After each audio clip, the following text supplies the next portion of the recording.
Olá, seja muito bem-vindo a mais um vídeo. Eu sou Francine Veríssimo Walsh. Essa é a parte 2 do vídeo sobre a primazia da primeira infância, ou seja, a importância dos 6 primeiros anos de vida da criança. No vídeo anterior, nós falamos sobre a teoria, e se você ainda não assistiu esse vídeo, eu te recomendo grandemente aí assistir, porque ele é a primeira parte desse daqui, né? E lá na primeira parte a gente falou sobre pesquisas de Harvard, nós falamos sobre grandes pensadores educacionais, Maria Montessori, Charlotte Mason, outros pensadores. E a gente trouxe qual é então a teoria? Por que é que os 6 primeiros anos de vida são os mais importantes anos do desenvolvimento de qualquer ser humano? E hoje eu quero falar sobre a parte prática. Como que a gente pode desenvolver as crianças nessa etapa? Eu queria que você soubesse de forma honesta que esse vídeo não vai ser um guia de 10 atividades Montessori, ou quando eu conversei com vocês no vídeo anterior, eu tive algumas perguntas de pessoas que dizem: ah, minha filha tem tantos meses, eu tenho um filho de 3 anos, quais atividades, o que eu posso fazer para ajudar a desenvolver, né? Agora que eu assisti o seu vídeo, eu sei a importância desses anos, o que é que eu posso fazer? Eu confesso que esse vídeo não tem o objetivo de te falar faça a atividade X, compre o material X, compre a apostila. Eu quero te trazer algo que, na minha opinião, é mais útil. É um pouco diferente, mas mais útil, que são conceitos. Eu quero te trazer conceitos que vão mudar o seu dia a dia com a sua criança, ou seja, você não vai precisar criar novos espaços na sua casa ou comprar materiais.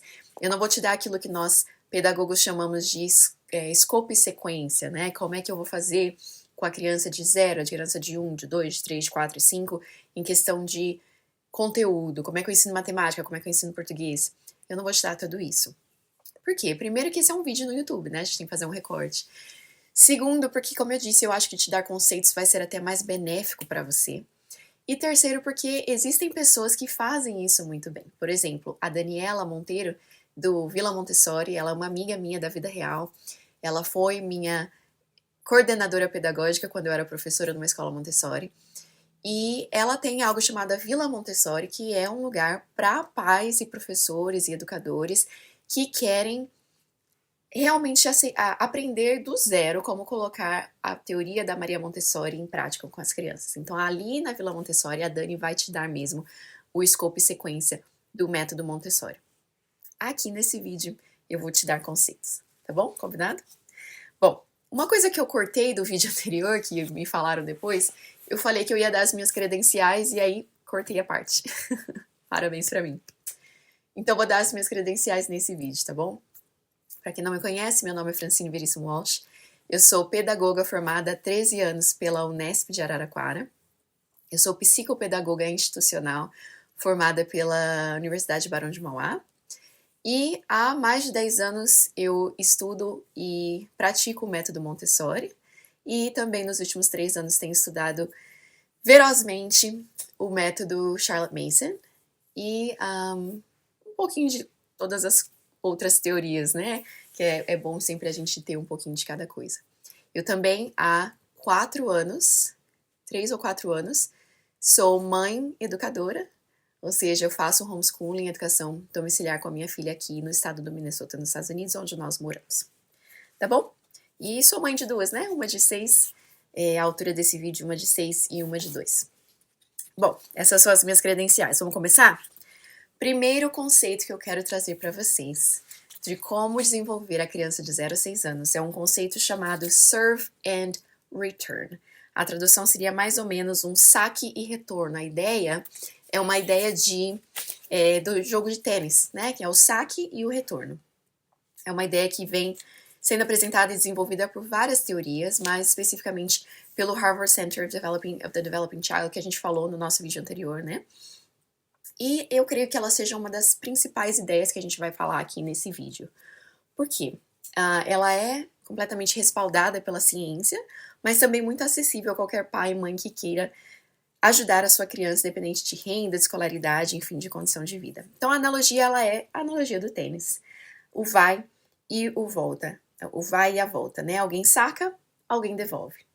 Alguém saca, alguém retorna, né? Então, saque e retorno. E aqui, quem saca, ou seja, quem inicia essa transferência, né, essa comunicação, por assim dizer, é assim para a criança. E aí, esse saque pode ser qualquer coisa. Se for uma criança bem pequena, pode ser um balbucio, pode ser um olhar, pode ser uma palavra que ela está tentando fazer, um gesto, um choro, até mesmo algo que ela está apontando, uma pergunta. A minha filha de quase 2 anos faz muito isso, né? Ela vai apontar e falar papi, a papi, e quer dizer que ela tá vendo um cachorro, um papi, né? Ou ela fala a pão, que ela quer pão. Então, ela dá esse saque e a gente traz o retorno. Como é que eu posso fazer isso? Se ela diz, a papi, mas é um passarinho, eu falo, não, esse não é o papi, esse é o passarinho. Ou se é um puppy, ela faz, papi, e eu falo, sim, esse é um puppy. Ou eu posso ser ainda mais, a gente vai falar isso no próximo ponto de vocabulário, mas eu posso ser ainda mais específica. Ela diz um puppy, eu digo, sim, é um cachorro, é um... E aí eu digo o nome do cachorro, é um chihuahua, é um labrador, enfim. Então a criança dá esse saque e a gente dá esse retorno. A criança, ela está percebendo o mundo. A Daniela, como eu falei, a Daniela da Vila Montessori, ela me ensinou um conceito muito bacana, que é o conceito de que a criança, ela chega no mundo como um cientista alienígena. Um cientista porque ela quer descobrir tudo, ela quer entender tudo, assim como o cientista faz hipóteses para entender as coisas ao redor, a criança também. Então ela vai ver uma mesa e aí ela vai pensar, será que eu consigo levantar? O que acontece se eu colocar a mão aqui? E se eu puxar o meu corpo? Então ela está desenvolvendo essa noção de perceber o mundo. Um mundo que ela não conhece. Então ela está... Tudo é novo, tudo é experimentação, né? Então ela pega e coloca na boca para ver qual que é o gosto daquilo. Ela coloca a mão para ver se é quente, se é frio, se é gostoso, se é macio, se é áspero, enfim. Então ela é um cientista alienígena. E por que alienígena? Porque é a primeira vez dela nesse planeta, né? Quando o alienígena chega no planeta, ele não conhece nada, teoricamente. E a criança, ela chega no planeta Terra sem conhecer nada. Então tudo é novidade. E eu acredito que nós, enquanto adultos, nós perdemos essa noção de que tudo é novidade. Então a gente fica até irritado com a criança quando ela faz pergunta, por quê? O que é isso? O que é isso? Por que é isso? E a gente não tem muita paciência, mas a gente tem que lembrar que essa criança nunca viu isso, não entende esse conceito. E é nosso papel enquanto adultos ajudá-la enquanto cientista alienígena. Eu sempre gosto de pensar como seria para mim ser inserida, jogada numa cultura completamente diferente da minha. Então eu tenho a cultura brasileira na qual eu cresci, eu tenho a cultura americana da qual eu faço parte há 10 anos. Mas e se alguém me colocasse, sei lá, na Indonésia, me soltasse na Indonésia? Eu não conheço o clima, eu não conheço os animais, os insetos, eu não conheço a cultura, não sei a língua, eu não sei o que acontece, como é que eu falo oi pra você? Eu faço assim ou isso é algo que vai te ofender? Esse gesto é ofensivo ou esse gesto é bem aceito? Então a criança, ela foi colocada neste universo, de maneira que ela não conhece nada, tudo é novidade. Então ela vai nos dar estes saques e nós vamos retornar, ajudando ela a compreender aquilo que ela tá dando. Então se ela te dá um gesto, se ela aponta, se ela chora, você responde. É obrigação, tá, dos adultos ensinarem a criança a ser humano através dessa troca que nós temos com ela, tá? E aí, as pesquisas mostram que as crianças que têm essa troca mais frequentemente, que têm respostas nesses saques, em que os saques que elas dão não são ignorados, são crianças que mostraram atividades maiores em áreas relevantes do cérebro. Ou seja, a responsividade é uma das partes mais importantes do desenvolvimento da criança. Ter um adulto que é responsivo, que devolve o saque com o retorno para ela. Isso não significa que você precisa falar o dia inteiro com o seu filho e responder absolutamente tudo que ele faz um barulho e você precisa responder. Mas é a gente ter essa sensibilidade de notar a criança e de notar aquilo que ela nos está dando para que a gente possa fazer essa troca com elas, tá bom? Eu quero passar rapidamente por 5 pontos que Harvard descreve de questão prática nessa questão do saque e retorno, tá bom? O primeiro é observe o saque e compartilhe o foco de atenção da criança. Então, o que a criança está querendo te mostrar? O que ela está te olhando? O que chamou a atenção dela? Compartilhe esse momento com ela. Ela está sacando. Você vai entrar nesse foco com ela ou você vai ignorar isso? Então, foque em estar naquilo que a criança também tem mostrado atenção. Passo 2. Desenvolva o saque apoiando e incentivando. Então, responda. Pode ser uma palavra, pode ser um gesto, pode até ser um sorriso. Às vezes, um bebê de 1 mês, 2 meses, ele responde, ele saca com um sorriso. e você responde com outro sorriso. Então, é algo que está mostrando para a criança que você anota, que você a vê, que ela é importante, que ela existe. 3. Nomeie, tá? A gente vai falar sobre isso mais pra frente, daqui a pouco, mas o vocabulário da criança vai crescer, vai existir através daquilo que você dá. Como eu disse, eu moro nos Estados Unidos, né? E a minha filha mais nova, a gente tá tentando fazer ela ser bilíngue. Então, eu tento trazer esse vocabulário bilíngue pra ela. Então, ela fala, the puppy? E eu falo, sim, o cachorro. Ou eu respondo, yes, it is the puppy. Então, a gente tá respondendo, dando esse output desse input dela, né? Então, ela dá o saque e a gente dá o retorno nomeando, nomenclatura. A criança de 0 a 6 anos é muito capaz de nomenclatura. A gente vai falar isso mais pra frente. O passo número 4 é revezem-se e espere. Muitos adultos pulam esse passo, a gente tem pressa enquanto adultos. A gente quer completar a frase da criança, a gente quer responder antes que ela termine de formular. Às vezes a criança ainda tá pensando no que ela tá te dando de saque e você já respondeu com o seu retorno. Então tenha paciência, tenha o silêncio da espera. No Montessori a gente diz, segure suas mãos. Quando a criança está fazendo uma atividade e ela vai, por exemplo, versar água de um copo para o outro, e você percebe que ela vai versar fora do copo, o desejo é você ajustar o copo para ela, para que a água não caia. Mas aí você não está ensinando nada. Você não está ensinando ela a perceber, eu preciso mudar a posição do copo. Você não está ensinando ela a lidar com as consequências dos seus erros, de ter que limpar a água que ela derrubou, enfim. Então, no Montessori a gente fala, segure suas mãos. Então, segure suas mãos, segure a sua voz, deixa a criança terminar o que ela está pensando, deixa a criança concluir o pensamento, a proposta, a hipótese, como a gente disse, a criança cientista alienígena, e aí você dá o retorno. Não preencha os espaços que ela te dá. Deixa os espaços para que ela pense, para que ela faça as suas próprias teorias. E aí, passo 5, é pratique finais e começos. As interações, elas sempre têm um ritmo que é natural. Às vezes a criança ela vai desviar o olhar daquilo que ela estava mostrando atenção. E isso é um sinal de que ela precisa de uma pausa. Respeite essa pausa da criança. Quando ela voltar o olhar e voltar a atenção, você volta também. Então, tudo bem a gente ter esse ciclo de pausa, de finais e começo. A gente não precisa persistir, né? Às vezes a criança, ela tá brincando ali com uma minhoquinha no quintal e você fala, poxa, ela tá muito focada nessa minhoca, vamos aprender sobre a minhoca. E aí a criança desiste da minhoca, desencana, vai fazer outra coisa, e o adulto quer porque quer trazer a criança de volta pra minhoca. Mas a criança já seguiu a vida. Então a gente precisa também, é o que eu falei, segure suas mãos, né? Respeitar esses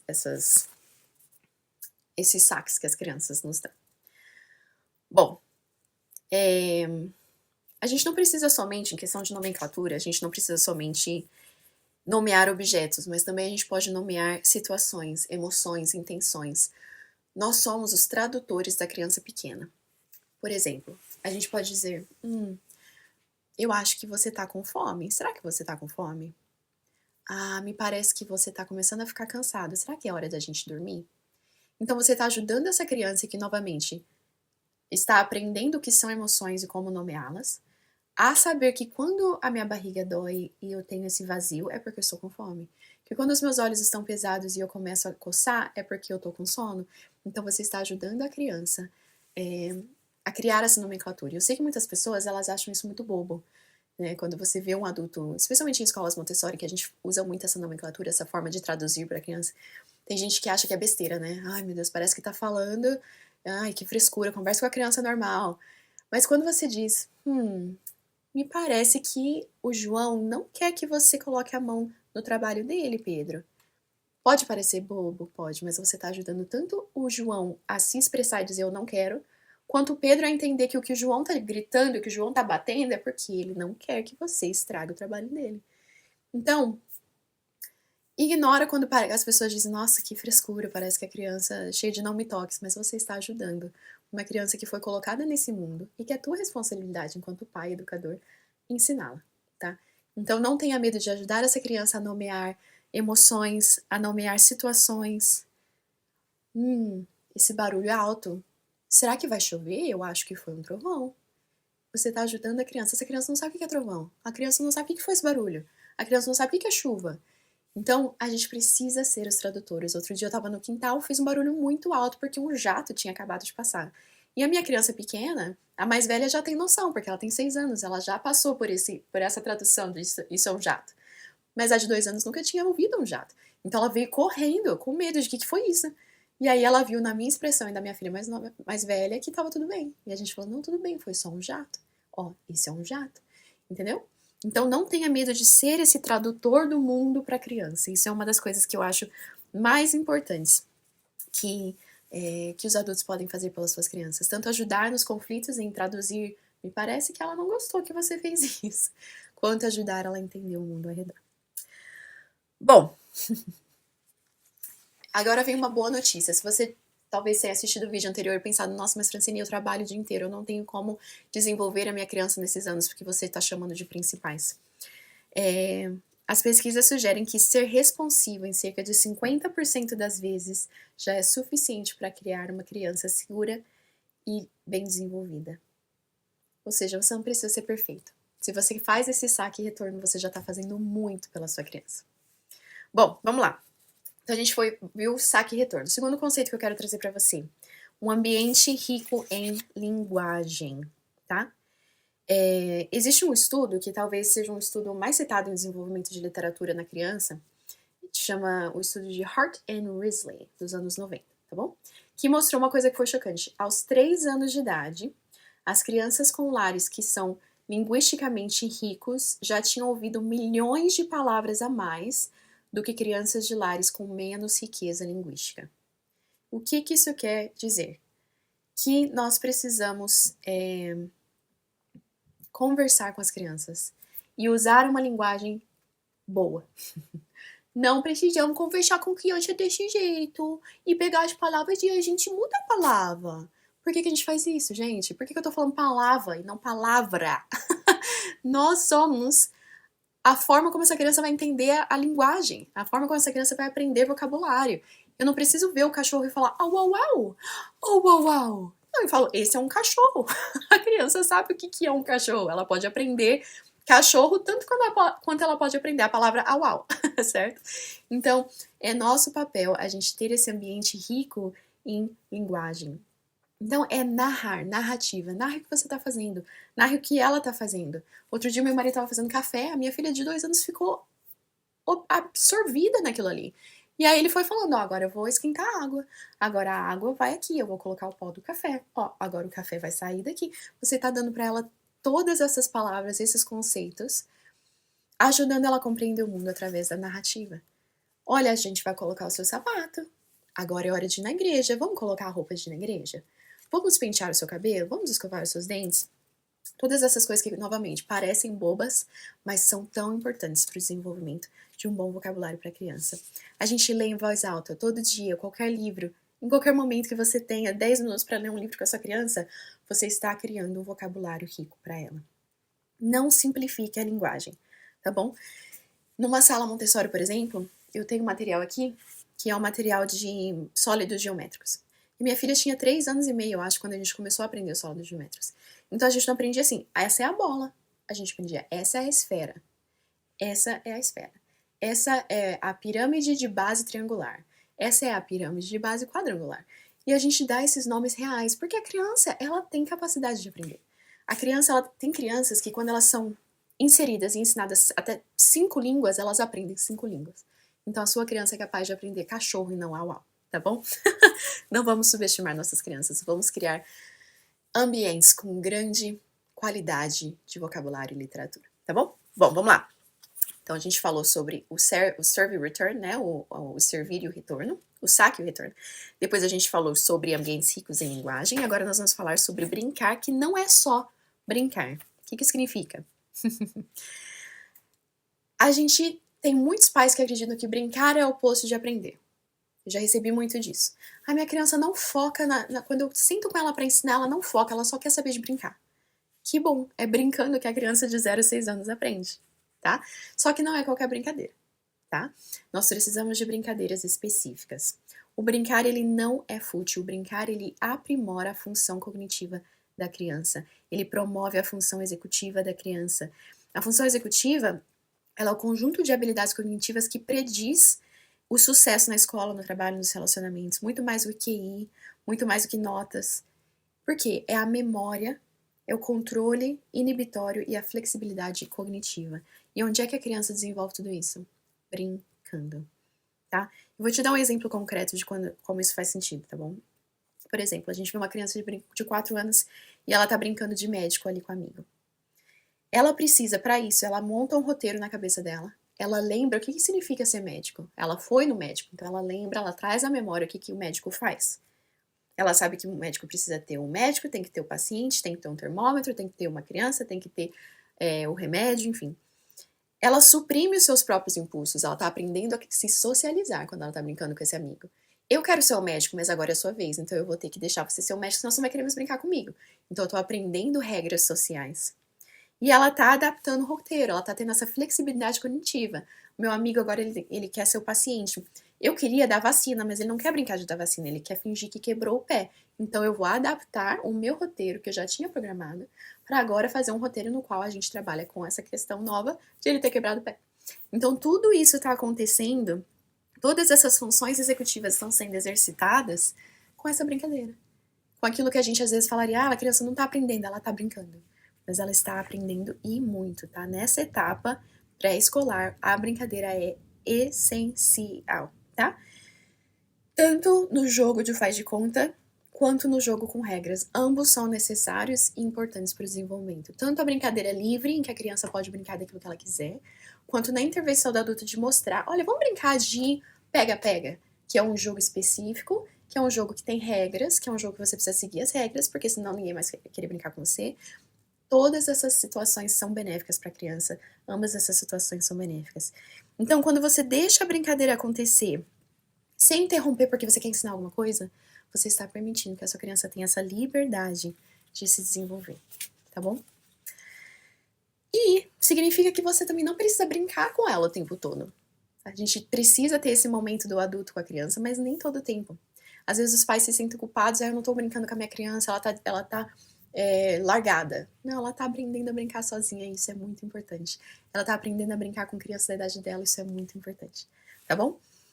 Então, na brincadeira, a criança inventa, ela decide, ela negocia, ela está construindo as funções executivas que ela precisa.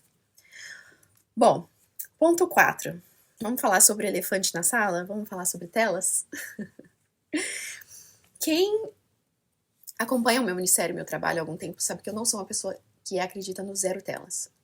Eu acredito que qualquer família que queira fazer zero telas, ou seja, a criança de 0 a 6 anos com nada de telas, acho ótimo, acho super bacana, acho que é uma escolha que cada família precisa fazer por si.